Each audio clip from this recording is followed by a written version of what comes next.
Praise the Lord. யாத்ராகமம் 19ஆம் அதிகாரம். இஸ்ரவேல் புத்திரர் எகிப்து தேசத்திலிருந்து புறப்பட்ட 3ஆம் மாதம் 1ஆம் நாளிலே சீனாய் வனாந்திரத்தில் சேர்ந்தார்கள். அவர்கள் ரெவிதீமிலிருந்து பிரயாணம் புறப்பட்டு சீனாய் வனாந்திரத்தில் சேர்ந்து அந்த வனாந்திரத்தில் பாளையம் இறங்கினார்கள். இஸ்ரவேலர் அங்கே மலைக்கு எதிராக பாளையம் இறங்கினார்கள். மோசே தேவனிடத்திற்கு ஏறி போனான்.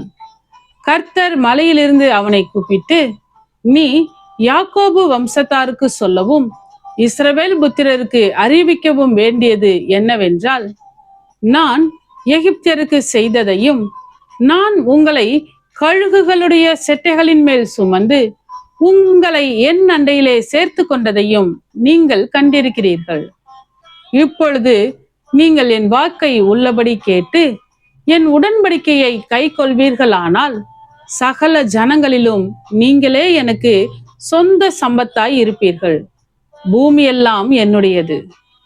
நீங்கள் எனக்கு ஆச்சரிய ராஜ்யமும் பரிசுத்த ஜாதியுமாய் இருப்பீர்கள் என்று நீ இஸ்ரவேல் புத்திரரோடே சொல்ல வேண்டிய வார்த்தைகள் என்றார். மோசே வந்து ஜனங்களின் மூப்பரை அழைப்பித்து கர்த்தர் தனக்கு கற்பித்த வார்த்தைகளை எல்லாம் அவர்களுக்கு முன்பாக சொன்னான். அதற்கு ஜனங்கள் எல்லாரும் ஏகமாய் கர்த்தர் சொன்னவைகளை எல்லாம் செய்வோம் என்று பிரதியுத்தரம் சொன்னார்கள். ஜனங்கள் சொன்ன வார்த்தைகளை மோசே கர்த்தரிடத்தில் தெரிவித்தான். அப்பொழுது கர்த்தர் மோசேயை நோக்கி, நான் உன்னோட பேசும்போது ஜனங்கள் கேட்டு உன்னை என்றைக்கும் விசுவாசிக்கும்படி நான் கார்மேகத்தில் உன்னிடத்திற்கு வருவேன் என்றார். ஜனங்கள் சொன்ன வார்த்தைகளை மோசே கர்த்தருக்கு சொன்னான். பின்னும் கர்த்தர் மோசேயை நோக்கி, நீ ஜனங்களிடத்தில் போய் இன்றைக்கும் நாளைக்கும் அவர்களை பரிசுத்தப்படுத்து.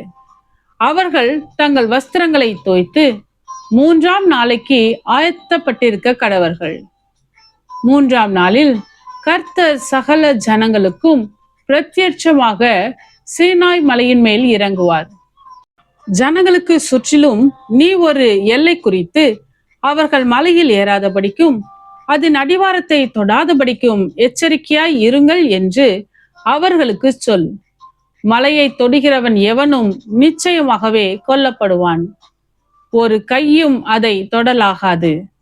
தொட்டால் நிச்சயமாக கல்லெறியுண்டு அல்லது ஊடுருவ எய்யுண்டு சாக வேண்டும். மிருகமானாலும் சரி, மனிதனானாலும் சரி, உயிரோடே வைக்கப்படலாகாது. எக்காலம் நெடுந்தொனியாய் தொனிக்கையில் அவர்கள் மலையின் அடிவாரத்தில் வரக்கடவர்கள் என்றார். மோசே மலையிலிருந்து இறங்கி ஜனங்களிடத்தில் வந்து அவர்களை பரிசுத்தப்படுத்தினான். அவர்கள் தங்கள் வஸ்திரங்களை தோய்த்தார்கள். அவன் ஜனங்களை நோக்கி, 3ஆம் நாளுக்கு ஆயத்தப்பட்டிருங்கள், மனைவியினிடத்தில் சேராதிருங்கள் என்றான். 3ஆம் நாள் விடியற் காலத்தில் இடி முழக்கங்களும் மின்னல்களும் மலையின் மேல் கார்மேகமும் மகா பலத்த எக்கால சத்தமும் உண்டாயிற்று.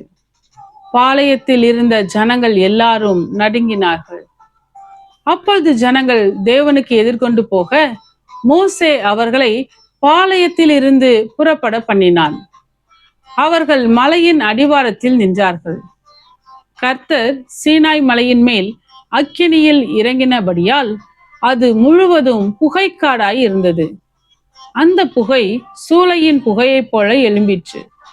மலை முழுவதும் மிகவும் அதிர்ந்தது. எக்கால சத்தம் வர வர மிகவும் பலமாய் தொனித்தது. மோசே பேசினான்.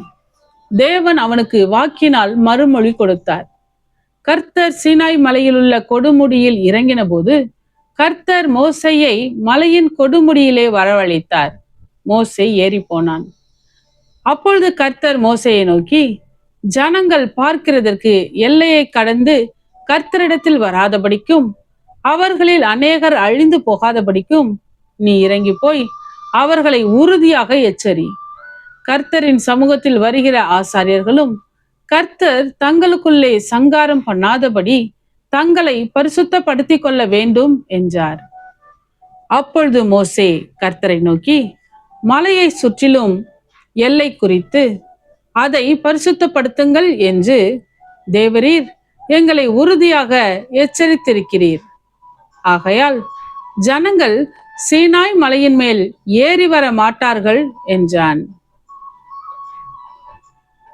கர்த்தர் மோசேயை நோக்கி, நீ இறங்கி போ, பின்பு நீயும் ஆரோனும் கூடி ஏறி வாருங்கள்.